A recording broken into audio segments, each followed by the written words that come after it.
नमस्कार, जय श्री राम, हर हर महादेव। अपने प्राइम मिनिस्टरशिप की पहले 12 साल में ये पहले बार ऐसे सिचुएशन हुआ जहां पर नरेंद्र मोदी और उनके भाजपा सरकार को थोड़ा बैकफुट में देखने को मिल रहा है।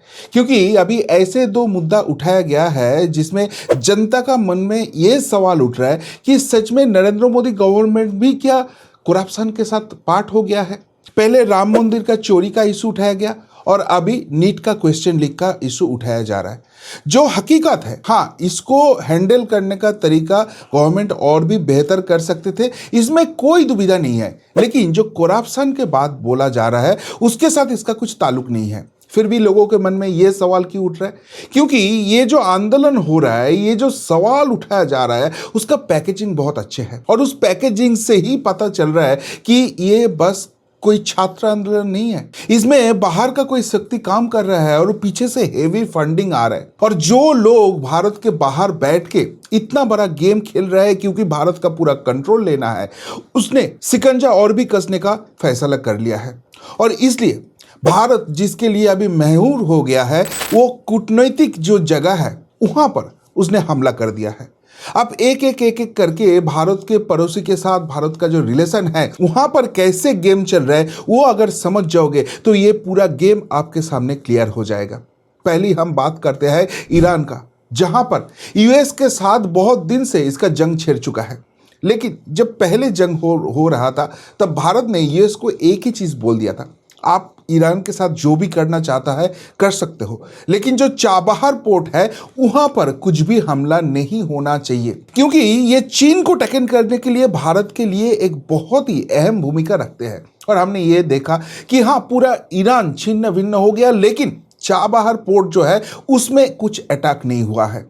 एक साइड यूएस को भारत ने हैंडल कर लिया था, दूसरे साइड ईरान के साथ अपना जो ट्रीटी है उसको सामने रखते हुए हरमुज से तेल लाने का कोई प्रॉब्लम नहीं हुआ। इसलिए पूरा विश्व जब ये ईरान वार के कारण गैस और पेट्रोलियम से बहुत ही मुश्किल के वक्त गुजर रहे हैं, वहां पर भारत में इतना कुछ प्रॉब्लम नहीं हुआ है। हाँ, थोड़ा बहुत डिले हो रहा है, लेकिन प्राइस जो है वो इंडेक्स सही रहा। लेकिन अभी जो वापस जंग छिड़ गया है वहां पर यूएस ने सबसे ज्यादा अटैक अगर कहीं पे भी किया है वो है चाबहार पोर्ट, क्योंकि भारत को धक्का देना था। और सबसे बड़ी बात है, भारत ये हरमुज को यूज करके जो काम कर रहा था उसमें पूरा कंट्रोल लेना है। तो इसका तो एक ही मकसद आता है कि भारत को कैसे भी डिस्टर्ब करो। असली कारण ईरान वार नहीं है, असली कारण है भारत जो मैनेज कर रहा है उसको डिस्टर्ब क्रिएट करना है। क्यों ये सवाल उठ रहा है? यहां पर देखिए, यूएस का सेकंड जो स्टेप होता है वो भारत के कितना खिलाफ होता है। हम जानते हैं ऑपरेशन सिंदूर के बाद पाकिस्तान का कमर टूट चुका है, लेकिन उस पाकिस्तान जब भीख मांगने के लिए यूएस के पास पहुंच जाते हैं तो 10 बिलियन यूएसडी इस पाकिस्तान को दिया जाता है। क्यों भाई? क्योंकि देखिए, पाकिस्तान का इकोनॉमी अगर आप देख लीजिए तो पाकिस्तान का अर्निंग है 58 बिलियन यूएसडी पर ईयर, लेकिन आईएमएफ से जितना ऋण लिया है उसने, उसमें से 30 बिलियन डॉलर तो वहां पर ही चले जाते हैं। तो पाकिस्तान चलाने के लिए उनको 138 बिलियन डॉलर चाहिए। उनका इनकम है 58 बिलियन डॉलर, जिसमें 30 बिलियन डॉलर आईएमएफ का ऋण देने के लिए चले जाता है। तो पाकिस्तान को आईएमएफ से ऋण मिलना तो अभी मुश्किल हो गया। तो उस घड़ी में पाकिस्तान के पास 10 बिलियन का यूएस का हेल्प क्यों आ जाता है? आपको सबको मालूम है कि अगर पाकिस्तान को ऐसे फंडिंग आता है तो पाकिस्तान सबसे पहले जिसमें काम करता है वो उसका नाम है टेररिज्म। और ये यूएस मुंह में बोलता है कि हम टेररिज्म के खिलाफ है, तो फिर टेररिज्म के साथ चलते हुए पाकिस्तान को इतना बड़ा हेल्प क्यों मिलता है? ऊपर से सेकंड थिंग देखिए, ये यूएस से ये भीख मांगने के बाद चले जाता है कनाडा के पास, और वहां से भी उसको 47 मिलियन डॉलर का भीख मिल जाता है। कब मिलता है? जब कनाडा का फॉरेन मिनिस्टर पाकिस्तान में आ जाता है और रावलपिंडी में बैठ के आसिफ मुनीर के साथ एक अच्छे खासा क्लोज डोर बैठक कर लेता है, उसके बाद ये मिलता है। अब जस्टिन ट्रूडो जो फॉर्मर प्राइम मिनिस्टर कनाडा है, उनका एंटी इंडिया सिचुएशन सब लोग को मालूम है, तो इस कनाडा भी क्यों उनको हेल्प देता है? लेकिन पाकिस्तान को जितना भी हेल्प किया जाए, टेररिज्म पाकिस्तान डायरेक्टली भारत के अगेंस्ट पैदा नहीं कर पाएंगे। क्यों? क्योंकि देखिए, यहां पर दो चीज हो गया था।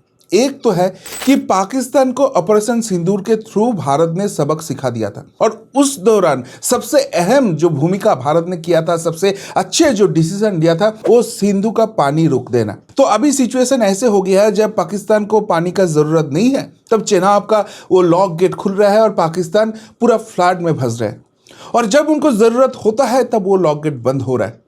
तो पाकिस्तान ये सब लेके जाति संघ में बहुत मुद्दा उठाने का कोशिश किया है, लेकिन भारत अपना स्टांस बहुत ही क्लियर कर दिया कि भाई टेररिज्म के साथ ये कोलैटरल हेल्प जो है वो साथ साथ नहीं चल सकते हैं। आप पहले वो बंद करो, फिर हम ये सोचेंगे। और इसलिए पाकिस्तान इतने सारे फंड मिलने के बाद भी डायरेक्टली भारत के अगेंस्ट कोई एक्शन में नहीं आ सकता है। तो पाकिस्तान के सामने रास्ता क्या है? पाकिस्तान के सामने रास्ता वही है जो वो पहले भी आजमाया था, जहां पर अभी आईएसआई ऑफिसर का आना जाना बहुत ही बढ़ गया है, वहां से कुछ दिक्कतें क्रिएट करना। पहले तो है नेपाल और दूसरा है ढाका, बांग्लादेश। यहां से इसको प्रॉब्लम क्रिएट करो। और देखो, नेपाल के अगर तरीका देखो तो वहां पर ऑलरेडी प्रॉब्लम क्रिएट करना चालू कर दिया था। वहां पर जेनजी रेवोल्यूशन हो गया है। जेनजी रेवोल्यूशन होने के बाद वहां में जो नए प्राइम मिनिस्टर आया है वो वहां पर फिर से जेनजी का प्रॉब्लम क्रिएट करने का कोशिश कर रहा है, जो एंटी इंडिया रूप से काम कर सकता है। कैसे? यहां पर भारत और नेपाल का जो रिलेशन है, वहां पर लीपू लेक, काला पानी और लिम्पियाधुरा, ये जो 3 जगह है वो भारत का अंश है, ऐसे भारत मानता है। और वो जो पॉलिटिकली हिस्टोरिकली अगर देखो तो भारत का मानने का ये इस जगह का कोई अस्वीकार नहीं कर सकते। लेकिन चाइना का प्रभाव से 2020 में तब का जो ओली गवर्नमेंट था उसने एक नए मैप रिलीज कर दिया था, जहां पर बोल दिया था ये सारे जगह नेपाल का है। और बाद में इनका जो 1 रुपये का नोट है वहां पर इसका मैप छाप दिया। भारत इसका विरोध किया था, लेकिन इस नोट से अभी फिर से ये नए गवर्नमेंट, नेपाल का गवर्नमेंट, वो जो पिक्चर है वो हटा दिया है। तो आपको लगेगा भाई ये तो अच्छी चीज़ है, इसमें प्रॉब्लम क्या है? प्रॉब्लम ये है कि ये नए गवर्नमेंट होने के बाद भी ये सारी चीज़ हो रहा है और इसलिए जेनजी फिर से रास्ते में निकल आए हैं। तो इसके मतलब वहाँ पर एंटी इंडिया मूवमेंट चालू करने का एक प्लान चल रहा है कि ये सारे भारत के प्रभाव से इस मैप से हटाना पड़ा नेपाल के नए प्राइम मिनिस्टर को। तो एंटी इंडिया सेंटिमेंट वहाँ पर क्रिएट करने का कोशिश किया जा रहा है, लेकिन नेपाल ज़्यादा कुछ नहीं कर पाएंगे, क्योंकि देखिए चाइना अगर नेपाल में डेवलपमेंट करता है तो रेलवे इंफ्रास्ट्रक्चर ये सब डेवलपमेंट कर सकता है, लेकिन जो डेली बेसिस का नीड्स है, वो फ्यूल हो सकता है, वो फूड हो सकता है, वो मेडिसिन हो सकता है, वो पूरा नए दिल्ली के ऊपर डिपेंडेंट है नेपाल। अगर भारत ये सारे सिकंजा कस देता है तो नेपाल प्रॉब्लम में आ जाएगा। पाकिस्तान जितना भी कुछ वहां पर कर ले, आईएसआई जितना भी जोर लगा ले, ये सारे सपोर्ट वो लोग नहीं दे सकता है। इसलिए नेपाल ज़्यादा कुछ नहीं करेंगे, ओनली प्रेशर बिल्टअप का सिचुएशन करेंगे, सो दैट भारत नेपाल के साथ ये जो रिलेशन है ये मेंटेन करे, अपना हेल्प वहाँ पर बंद नहीं कर सकते हैं। तो दूसरे जगह जो बचता है वो है बांग्लादेश। और बांग्लादेश में अगर आप देखो तो वहाँ पर भयंकर प्रॉब्लम चालू हो गया है। कैसे भयंकर प्रॉब्लम चालू हो गया? पहले ही एक चीज जो वहां पर एंटी इंडिया सेंटिमेंट है उसको ज्यादा किया गया है। शेख हसीना देश छोड़ने के बाद भारत में आकर आश्रय ले लिया, लेकिन उसके बाद वहां पर जमात, उसका प्रभाव बहुत बढ़ गया था और ऐसे सिचुएशन हो गया था कि भारत में ये विश्व कप खेलने आने से भी मना कर देता है। वो उसके लिए बहुत प्रॉब्लम में चले जाता है, लेकिन वो एंटी इंडिया स्टेप से बाहर नहीं आ पा रहा था। और नॉट ओनली दैट, ये जो अभी कॉकरोच जनता पार्टी जो भारत का इंटरनल मामला है, इसमें तो बांग्लादेश का कुछ लेना देना है ही नहीं, लेकिन वहां पर भी आप देखो, पहले इनका जितना छात्र संगठन थे बांग्लादेश का, वो सारे ओपन सपोर्ट कर दिया यहाँ पर। और बाद में इनका जो पॉलिटिकल पार्टी है जो वेस्ट बंगाल का बॉर्डर का सारे सीट जीत चुके हैं, वो जमात इस्लामी, उसने भी यहाँ पर एक ओपन सपोर्ट का बात कर रहा है। तो इसके मतलब इनका जो एंटी इंडिया स्टेप है वो कंटिन्यू हो रहा है। ऊपर से ये दिल्ली में गवर्नमेंट चेंज हो गया है, तारिक रहमान वहां पर नए प्राइम मिनिस्टर बन चुका है, लेकिन इनका जो एंटी इंडिया प्रोपेगेंडा करने वाला स्टेप है वो कंटिन्यू है। कैसे? न्यू दिल्ली में इसने अपना प्रेस मिनिस्टर करके मोहम्मद सैदुल रहमान को भेज देता है। कौन है ये मोहम्मद सैदुल रहमान? मोहम्मद सैदुल रहमान बांग्लादेशी है और वो बांग्ला में बात करते हैं, तो शायद बहुत सारे लोग इनको नहीं जानते हैं, लेकिन ये पीएम मोदी को गाली देना सबसे बड़ी बात है 1971 में बांग्लादेश का स्वतंत्रता में भारत का जो योगदान है और भारत का जो भूमिका है उसको अस्वीकार करने वाला सबसे बड़ा प्रोपागेंडा बनाना इंसान है ये शहीदुर रहमान। तो जो इतना बड़ा एंटी इंडियन है उसको ही इंडिया का हेडक्वार्टर में भेज देना, ये क्या भारत के साथ रिलेशन मजबूत करने का एक इंडिकेशन है? कभी नहीं हो सकता है। ऊपर से और एक चीज देखिए, शेख हसीना को वापस लाने के लिए बांग्लादेश का प्रेशर बिल्टअप हो रहा है। इसमें से सबसे जो अच्छे ब्रिज इंडिया और बांग्लादेश के बीच था, जो बांग्लादेश का राष्ट्रपति है जो शेख हसीना जी की बहुत ही करीबी माना जाता था, मोहम्मद शहाबुद्दीन, उनको हटाने का प्लान अचानक से चालू हो गया। तो ये सारी चीज जब होता है तो तब तो समझ में आता ही है गेम तो कुछ चल रहा है। क्योंकि देखिए, अगर पाकिस्तान की तरफ अब देखो तो पाकिस्तान ज्यादा कुछ नहीं कर पाएंगे। सिंधु पानी का तो प्रॉब्लम है ही, ऊपर से पाकिस्तान का इंटरनल प्रॉब्लम भी बहुत ही अहम होते हुए दिख रहा है। बालूचिस्तान, वहां पर सबसे ज्यादा प्रॉब्लम है। कभी भी किसी भी वक्त वो अलग से कंट्री हो सकता है, ऐसे संभावना प्रबल हो रहा है। ऊपर से खैबर पख्तूनख्वा, वहां पर तो अफगान के साथ इसका फाइट बहुत ही ज्यादा है।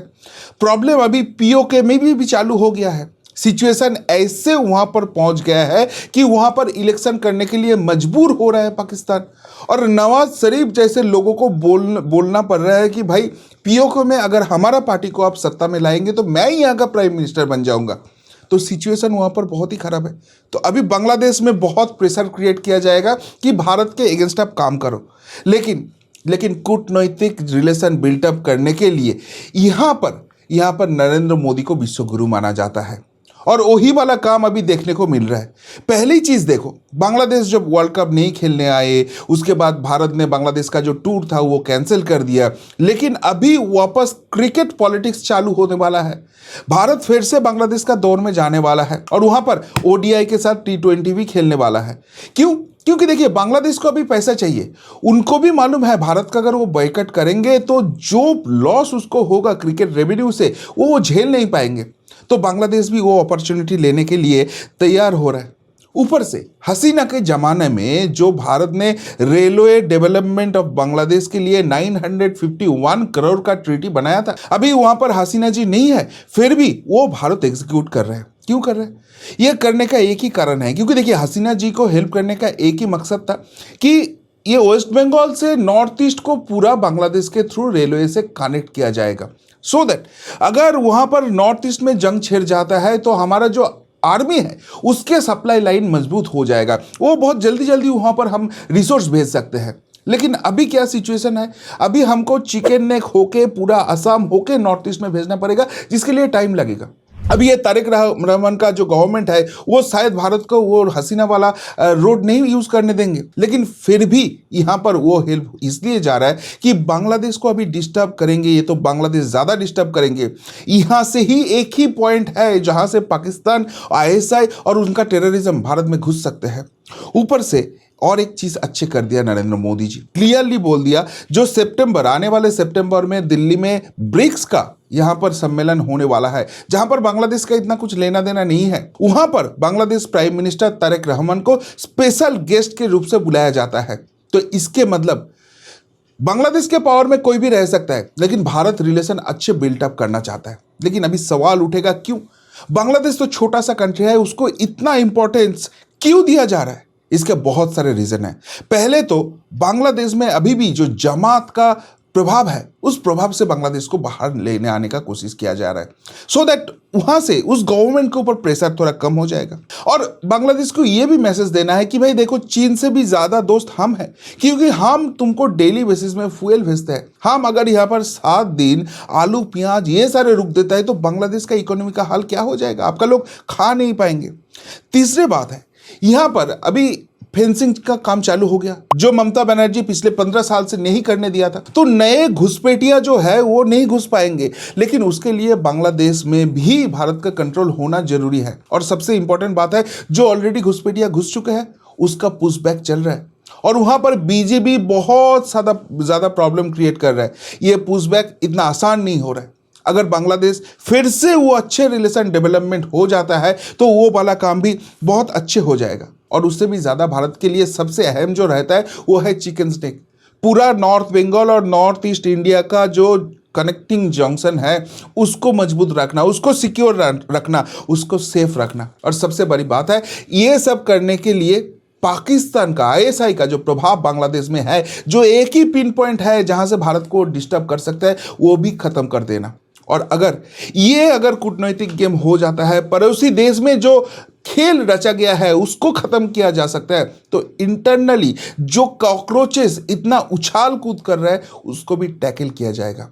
तो इसलिए आने वाला अगले 1-2 महीना ये बहुत ही इंटरेस्टिंग होने वाला है। नरेंद्र मोदी गवर्नमेंट कैसे इसको हैंडल कर सकता है। लेकिन जो शुरुआत हुआ है वो तो प्रेशर गेम से चालू हुआ था, लेकिन अभी तक उसका हैंडलिंग का जो स्टेप्स लिया जा रहा है, एक के बाद एक जो सिचुएशन क्रिएट हो रहा है और उसको न्यूट्रलाइज किया जा रहा है, उसमें आपको नरेंद्र मोदी गवर्नमेंट को दाद देना ही पड़ेगा। क्या बोलेंगे? ये पूरा जियोपॉलिटिक्स और भारत को लेकर जो बहुत बड़ा गेम चल रहा है और उसको हैंडल करने का तरीका जो नरेंद्र मोदी गवर्नमेंट ने अपनाया है, वो सब लेके अगर कुछ बोलना है तो जरूर कमेंट बॉक्स पे कमेंट करके बताइए। अभी के लिए इतना ही, फिर मिलता है बहुत जल्दी।